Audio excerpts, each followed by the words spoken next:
বাংলাদেশ বেতার রাজশাহী। এখন শুনবেন স্থানীয় বাংলা সংবাদ।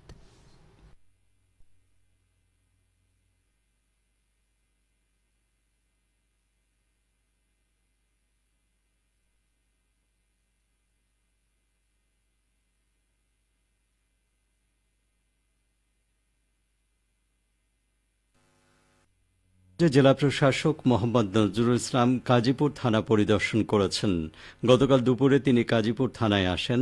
থানার হাজতখানা ও অস্ত্রাগার পরিদর্শন শেষে আইন শৃঙ্খলা বিষয়ে বক্তব্য দেন জেলা প্রশাসক।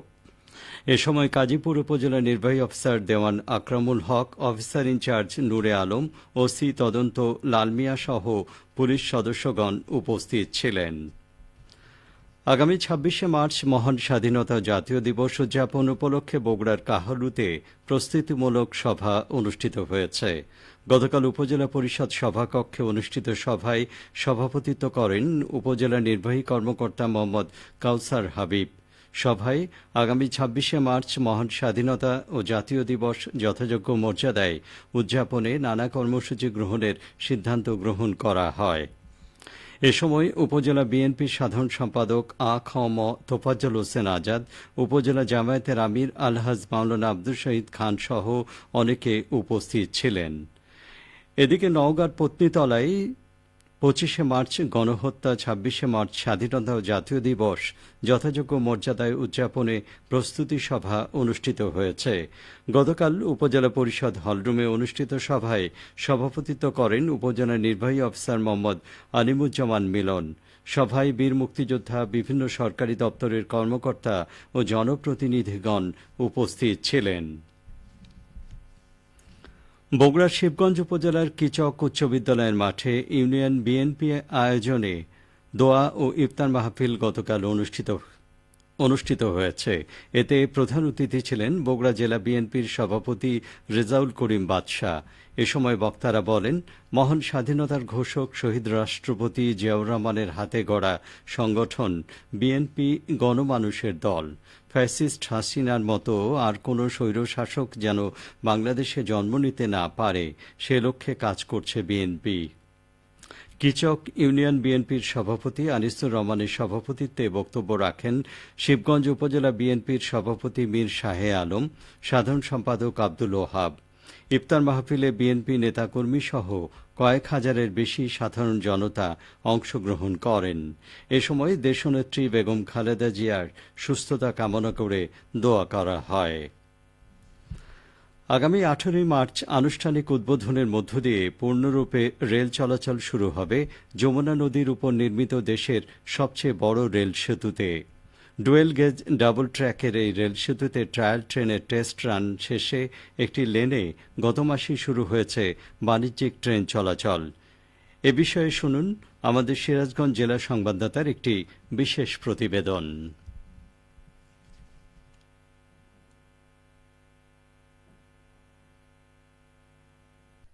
যমুনা নদীর বুকে সিরাজগঞ্জ ও টাঙ্গাইল প্রান্ত জুড়ে নির্মাণ হয়েছে দেশের সবচেয়ে বড় ৪.৮ কিলোমিটার দৈর্ঘ্যের যমুনা রেল সেতু। ৫০টি পিলারের উপর অত্যাধুনিক প্রযুক্তির ৪৯টি স্প্যানে পূর্ণরূপ পাওয়া ডুয়েল গেজ ডাবল ট্র্যাকের সেতুটি নির্মাণে প্রায় ৪.৫ বছর কাজ করেছে দেশি বিদেশি প্রকৌশলী ও শ্রমিকেরা। ১৬,৭৮০ কোটি টাকা ব্যয়ে যমুনা নদীতে সড়ক সেতুর ৩০০ মিটার উজানে নির্মিত সেতুটি ১৮ মার্চ আনুষ্ঠানিক উদ্বোধনের মধ্য দিয়ে পূর্ণরূপে চালু হলে একসাথে দুটি ট্রেন চলবে ১০০ থেকে ১২০ কিলোমিটার গতিতে। সেতুটির সর্বশেষ পরিস্থিতি পরিদর্শনে এসে বাংলাদেশ রেলওয়ের মহাপরিচালক মোহাম্মদ আফজাল হোসেন বলেন, আমাদের আসলে একটা লাইন দিয়ে, সিঙ্গেল লাইন দিয়ে আমরা পরীক্ষামূলকভাবে আসলে ট্রেন পরিচালনা করতেছি।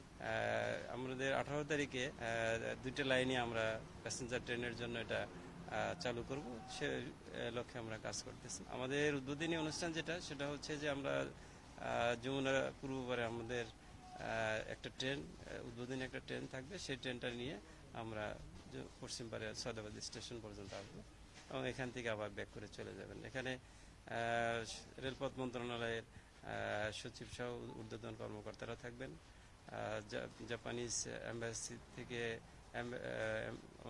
থাকবেন এবং জাইকার হাই অফিসিয়াল ওনারা এই অনুষ্ঠানে থাকবেন।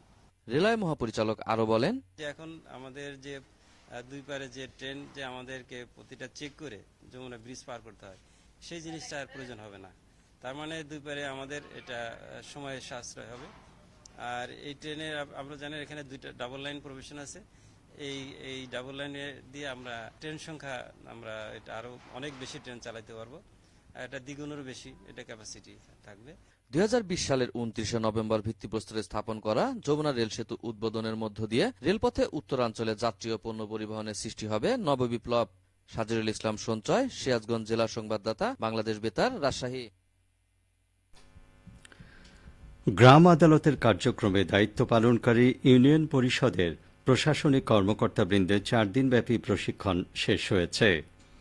গতকাল নাটোর জেলা প্রশাসকের সম্মেলন কক্ষে প্রশিক্ষণের সমাপনী অনুষ্ঠানে সভাপতিত্ব করেন স্থানীয় সরকার বিভাগের উপপরিচালক আসমা খাতুন। গ্রাম আদালত নাটোর সদর উপজেলার কোঅর্ডিনেটর সুবর্ণা রানী সাহা জানান, প্রশিক্ষণে নাটোর সদর, সিংড়া এবং বড়াইগ্রাম উপজেলা 26টি ইউনিয়নের ইউনিয়ন পরিষদের প্রশাসনিক কর্মকর্তাবৃন্দ অংশগ্রহণ করেন। সবশেষে আবহাওয়া। আজ সকাল 6টায় রাজশাহীতে তাপমাত্রা ছিল 20.5 ডিগ্রি সেলসিয়াস। সে সময় বাতাসে আর্দ্রতার পরিমাণ ছিল 97%। রাজশাহী ও পার্শ্ববর্তী এলাকায় আজ ইফতার সন্ধ্যে 6:17। আগামীকাল সাহরির শেষ সময় ভোর 4:55। সংবাদ শেষ হল। আমাদের পরবর্তী স্থানীয় সংবাদ দুপুর 12:10।